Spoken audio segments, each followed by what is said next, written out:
ఇందుకోసమే మనం ఏదైనా ఇల్లును కొనే ముందు దాని గురించి పూర్తిగా తెలుసుకోవాలి అని అనేది. 2025 తెలంగాణ. విష్ణు అనే వ్యక్తి తను సంపాదించిన మనీతో ఒక సెకండ్ హ్యాండిల్ ఇల్లుని కొంటాడు.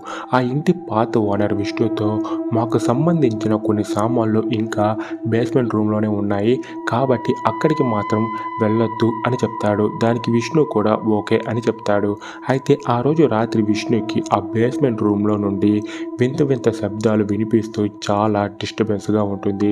విష్ణు అక్కడ ఏముందో చూద్దామని బేస్మెంట్ రూమ్కి వస్తాడు.